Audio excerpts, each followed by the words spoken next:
je suis en CM1, j'aimerais savoir comment fonctionnent les volcans. Bonjour Valentine et merci pour ta question. Moi je suis enseignant-chercheur en sciences de la Terre, donc d'habitude je travaille en termes de recherche plutôt sur les rivières, mais j'ai une formation de géologue et je vais pouvoir expliquer brièvement comment fonctionnent les volcans. Alors pour comprendre comment fonctionnent les volcans, il faut d'abord s'intéresser à la structure interne de la Terre. Et la structure interne de la Terre, c'est deux grandes parties, une partie externe qui est la croûte, qui est une partie rigide de la roche, et dessous on trouve le manteau terrestre qui est plutôt constitué de matériel plus ou moins fondu, du magma, qui va se déplacer et pourquoi pas arriver en surface. Un volcan, c'est la manifestation de l'expulsion de ce magma à la surface de la Terre. Et c'est cette expulsion de magma, ces éruptions, elles peuvent intervenir dans trois types de contextes différents, principaux. Le premier type de contexte, c'est le contexte d'accrétion océanique, de formation des océans, d'extension au niveau des océans.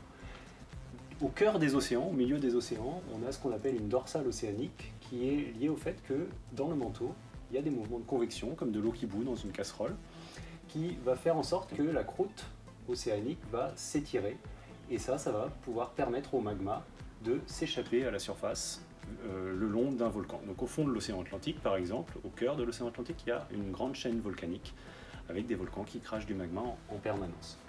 Le deuxième type de contexte, c'est le contexte de subduction, où là, ça va être une plaque tectonique océanique qui va plonger sous une autre plaque tectonique.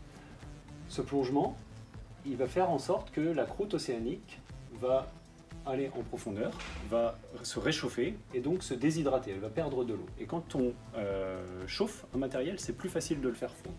Donc il y a du matériel, du manteau, qui va pouvoir fondre et se déplacer vers la surface pour être expulsé. Ça c'est le cas par exemple dans la chaîne des Andes, qui est une chaîne de montagnes avec énormément de volcans liés à des processus de subduction de l'océan Pacifique sous la plaque amérique. Et enfin, le troisième type de volcans principaux, c'est le volcanisme de type point chaud, où là on a dans le manteau, profondément dans le manteau, du magma liquide qui va remonter en surface, s'accumuler dans une chambre magmatique, comme dans les autres systèmes, le magma s'accumule toujours dans une chambre magmatique, avant d'être expulsé en surface en traversant la croûte. Ça c'est ce qui se passe par exemple à La Réunion ou à Hawaï. Et ensuite on aura différents types d'éruptions, différents types de laves qui vont être émises, plus ou moins fluides, plus ou moins visqueuses, avec plus ou moins de morceaux, entre guillemets, et plus ou moins de gaz, suivant la composition de ces magmas au moment où ils sont expulsés.